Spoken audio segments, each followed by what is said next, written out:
এই আলোচনা সভার অন্যতম আলোচক, আমাদের সকলের শ্রদ্ধাভাজন শিক্ষক, বিশিষ্ট শিক্ষাবিদ, বিশিষ্ট অর্থনীতিবিদ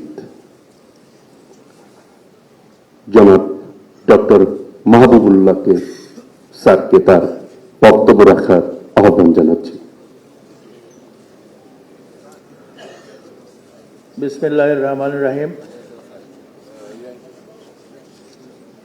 শহীদ রাষ্ট্রপতি জিয়াউর রহমানের ৪৫তম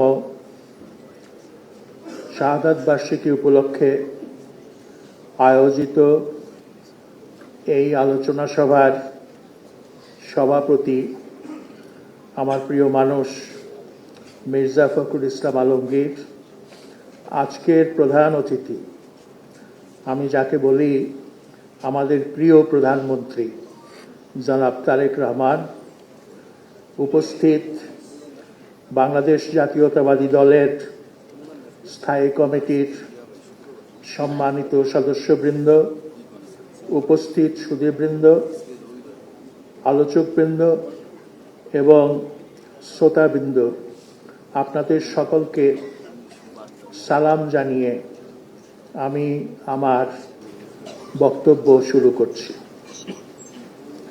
আজকের এই যে উপলক্ষ হচ্ছে শপথ নেবার উপলক্ষ। আজকের শপথ মাতৃভূমির স্বাধীনতা, সার্বভৌমত্ব যে কোনো মূল্যে রক্ষা করা। আজকের শপথ গণতান্ত্রিক ব্যবস্থা ও গণতান্ত্রিক প্রতিষ্ঠান নির্মাণ করা। আজকের শপথ সততা, নিষ্ঠা ও ত্যাগ দিয়ে দেশ গড়ে তোলা। আজকের শপথ অন্যায়, অবিচার ও জুলুমের বিরুদ্ধে প্রতিরোধ গড়ে তোলা। আজকের শপথ সাম্য ও ন্যায্যতা ভিত্তিক সমাজ গড়ে তোলা। আজকের শপথ প্রতিটি দেশবাসীর মুখে হাসি ফুটানো। আজকের শপথ আঞ্চলিকতা, কুকুমণ্ডকতা ও কুসংস্কার পরিহার করে আধুনিক জ্ঞান ভিত্তিক বাংলাদেশ গড়ে তোলা। এই শপথ আমরা নেব শহীদ রাষ্ট্রপতি জিয়াউর রহমানের সমাধির ধুলো স্পর্শ করে, এবং এই শপথ যেন আমরা জীবনের কোনো পর্যায়ে ভুলে না যাই। জিয়াউর রহমান কেন শহীদ হয়েছিলেন? কারণ তার দেশপ্রেম ছিল তুলনাহীন। যে কোনো দেশপ্রেমিক শত্রুর বুলেটের নিশানা, এটা আমাদেরকে বুঝতে হবে। এবং তিনি দেশপ্রেমিক ছিলেন বলেই, জাতীয়তাবাদী ছিলেন বলেই তাকে প্রাণ দিতে হয়েছিল। এবং বিশ্বের তাবৎ জাতীয়তাবাদী নেতারা যারাই দেশের পক্ষে দাঁড়িয়েছিলেন, দেশের স্বাধীনতা এবং সার্বভৌমত্বের পক্ষে দাঁড়িয়েছিলেন, দেশের মর্যাদার পক্ষে দাঁড়িয়েছিলেন, তারা হয় শত্রুর চক্রান্তে নিহত হয়েছেন অথবা ক্ষমতা থেকে উচ্ছেদ হয়েছেন। এদের মধ্যে আমরা যাদের নাম উচ্চারণ করতে পারি তারা হলেন কঙ্গোর প্যাট্রিস লুমুম্বা, ঘানার এনক্রুমা, ইন্দোনেশিয়ার সুকার্নো, আলজেরিয়ার বেনবেল্লা এবং লিবিয়ার গাদ্দাফি। আপনি যদি জাতীয়তাবাদী হন, আপনি যদি দেশপ্রেমিক হন, আপনাকে খুব ভয়ঙ্কর ষড়যন্ত্রের মোকাবেলা করতে হবে। আজকের আলোচনার এই সুযোগে আমি একটি ইতিহাসের একটি পর্ব পরিষ্কার করতে চাই। সেটি হচ্ছে জিয়াউর রহমান সাহেবকে হত্যা করার আগে কিভাবে ষড়যন্ত্রের ছক কাটা হয়েছিল। ষড়যন্ত্রকারীরা কুচক্রীরা জিয়াউর রহমানকে সরিয়ে দেওয়ার মৌকা তৈরি করতে চেয়েছিল। সেই সময় তারা আন্দোলন শুরু করল বাংলাদেশে আসা জামাত নেতা গোলাম আজমকে বিতাড়ন করতে হবে। গোলাম আজম পাকিস্তানের পাসপোর্ট নিয়ে বাংলাদেশে এসেছিলেন মায়ের অসুস্থতার অজুহাতে।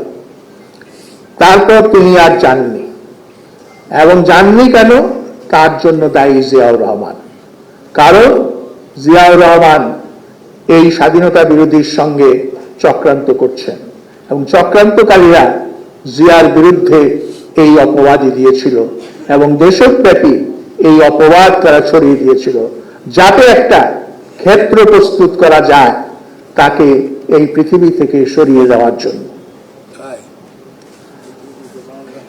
সেটা তারা করেছিল। জিয়াউর রহমান সাহেব বুঝেছিলেন ষড়যন্ত্রটা কি গভীর। তিনি ক্যাপ্টেন হালিম চৌধুরীকে দিয়ে যে মুক্তিযোদ্ধা সংসদে আন্দোলন করছিল তাদেরকে নিবৃত্ত করার, তাদের সঙ্গে সমঝোতা করার একটা চেষ্টা করেছিল, কিন্তু সেই চেষ্টা সফল হয়নি। এই চক্রান্তের আরেকটি দিক ছিল সেই সময়কার নামকরা বুদ্ধিজীবীদের নিয়ে একটা কমিটি গঠন করা। এই কমিটির কাজ হবে সাম্প্রদায়িকতার বিরুদ্ধে প্রচার করা, এবং জিয়াউর রহমানের সরকার যে সাম্প্রদায়িক শক্তিকে উস্কানি দিচ্ছে, মদদ দিচ্ছে, সহায়তা করছে, এই বদনাম দেশব্যাপী ছড়িয়ে দেওয়া।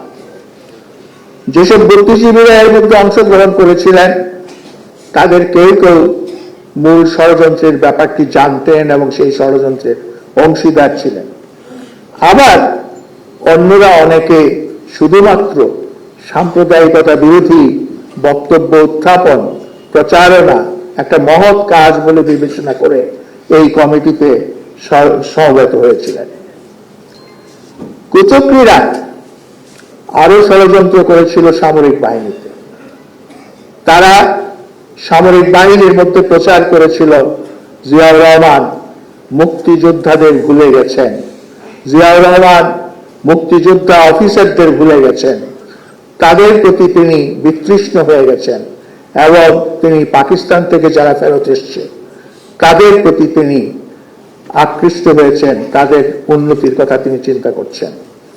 এইভাবে একটা পরিবেশ, রাজনৈতিক পরিবেশ তৈরি করা হচ্ছিল, এবং যার পরিণতিতে চট্টগ্রামে তিনি যখন যান তার দলীয় কাজে, চট্টগ্রাম সেনানিবাস থেকে কিছু বিদ্রোহী অফিসার তার সেই চট্টগ্রামের তার যে রাত কাটানোর জায়গা চট্টগ্রাম সার্কিট হাউস, সেখানে নৃশংসভাবে তাকে হত্যা করে। আমি এই কথাগুলো বলছি এই জন্য যে সেই সময় চেষ্টা করা হয়েছিল জিয়াউর রহমানকে মুক্তিযুদ্ধ বিরোধী, যে মানুষটি না থাকতে মুক্তিযুদ্ধই হতো না, তাকে মুক্তিযুদ্ধ বিরোধী তকমা দিয়ে জনগণ থেকে বিচ্ছিন্ন করার এবং সেই সুযোগ গ্রহণ করে তাকে হত্যা করার, সেটা তারা করেছিল। কাজেই দেশে যখন কোনো রাজনীতি হয়, কোনো আন্দোলন হয়, কি জন্য হচ্ছে, কি উদ্দেশ্যে হচ্ছে, কি মতলবে হচ্ছে, কি চক্রান্তের জন্য হচ্ছে, সেগুলোকে আমাদের খেয়াল রাখতে হবে। এবং আমি আজকে আমাদের প্রধানমন্ত্রী তারেক রহমানকে আমি সাবধান করব যে আপনার পিতার বিরুদ্ধে যে চক্রান্ত হয়েছে, আপনিও যদি আপনার পিতার মতো দেশের প্রশ্নে অটল এবং অচল থাকেন, এবং আপনি থাকবেন, সেই বিশ্বাস আমি করি, সেই বিশ্বাস আমার আছে, এবং আপনার বিরুদ্ধেও কিন্তু একইভাবে সেই পরিবেশ সৃষ্টি করা হতে পারে। সুতরাং আজকে আমাদের সকলকে ঐক্যবদ্ধ হতে হবে এবং শপথ নিতে হবে যাতে এই ধরনের কোনো চক্রান্ত আর সফল না হয়। জিয়াউর রহমানের সবচেয়ে বড় অবদান চিন্তার জগতে, মননের জগতে, দর্শনের জগতে, জাতীয়তার ক্ষেত্রে তার বাংলাদেশি জাতীয়তাবাদ। এ ব্যাপারে তিনি কি বলছেন একটু মেহেরবানি করে শুনুন। বাংলাদেশি জাতীয়তাবাদ হলো সার্বিক জাতীয়তাবাদ। আমাদের আছে জাতিগত গৌরব, রয়েছে সমৃদ্ধশালী ভাষা, আছে ধর্মীয় ঐতিহ্য। ভৌগোলিক অবস্থান হিসেবে আমরা এক গুরুত্বপূর্ণ অঞ্চলের বাসিন্দা। দেখুন, জিয়াউর রহমান উপলব্ধি করেছিলেন বাংলাদেশ ভূরাজনৈতিকভাবে অত্যন্ত গুরুত্বপূর্ণ একটা জায়গায় অবস্থান করছে, পৃথিবীর একটা জায়গায় অবস্থান করছে। আজকে এই মুহূর্তে বঙ্গোপসাগর এবং বঙ্গোপসাগর তীরবর্তী বাংলাদেশ ভূরাজনীতির যে খেলা চলছে, সে খেলায় যে কত গুরুত্বপূর্ণ হয়ে উঠেছে সেটা আমাদেরকে উপলব্ধি করতে হবে। আমাদের আছে নতুন অর্থনৈতিক কাঠামো গড়ে তোলার স্বপ্ন, আর এই সবই রক্তাক্ত স্বাধীনতা যুদ্ধের চেতনায় অবগাহিত। ধর্মীয় বিশ্বাস বা ধর্মের প্রতি অনুরক্ত থাকা বাংলাদেশি জাতির এক মহান ও চিরঞ্জীব বৈশিষ্ট্য। এই জাতীয়তাবাদ প্রত্যেকের ধর্মীয় বিশ্বাস ও ধর্মীয় অধিকারকে নিশ্চিত করে।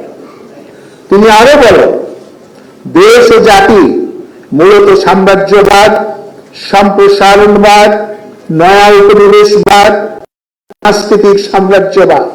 সাংস্কৃতিক সাম্রাজ্যবাদ প্রকৃতির দ্বারা আজও হুমকির সম্মুখীন। এসবের কারণেই 200 বছর আমরা পরাধীন ছিলাম। এই মেশিনগুলো আমার আপনার উপর চালানো হয়েছিল, হুমকি এখনো আছে। এই হুমকিগুলোকে যথার্থভাবে মোকাবেলা করতে হলে জনগণকে সচেতন এবং সংগঠিত করে তোলার টার্গেট নিতে হবে। জাতীয়তাবাদের টার্গেট হবে জনগণ, কারণ জনগণই সকল শক্তির উৎস। এজন্যই আমরা গ্রামে গ্রামে সংগঠন করছি, প্রতিষ্ঠা করছি সামাজিক অর্থনৈতিক স্বনির্ভর গ্রাম সরকার। জিয়াউর রহমান আমাদেরকে যে শিক্ষা দিয়ে গেছেন, সেই শিক্ষা আমাদেরকে আগামী দিনের পথ চলার পাথে কাজ করবে। আমরা কিছুতেই তার শিক্ষা এবং তার আদর্শ ভুলে যাব না। জিয়াউর রহমানের মৃত্যুর পর এই ঢাকায় বিশাল জানাজা হয়েছিল, লক্ষ লক্ষ মানুষ এসেছিল, লক্ষ লক্ষ মানুষ আল্লাহর কাছে আরতি জানিয়েছিল। তাদের প্রত্যেকের কণ্ঠে ছিল কালেমা তাইয়্যিব। আর এই মহান মানুষটিকে কলঙ্কিত করার জন্য আওয়ামী লীগের প্রয়াসের অন্ত ছিল না। তারা বলতো জিয়া মুক্তিযোদ্ধা ছিলেন না, তারা বলতো তিনি ছিলেন পাকিস্তানের চর, ISI এর চর। এর চাইতে জঘন্য মিথ্যাচার আর কি হতে পারে?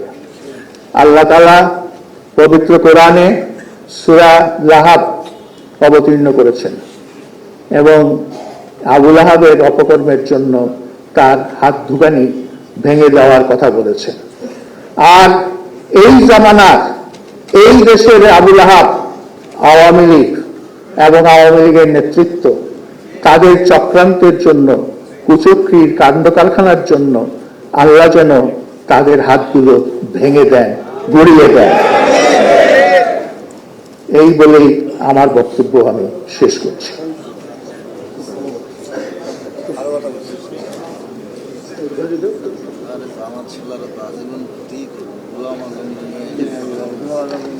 জামাতের সাথে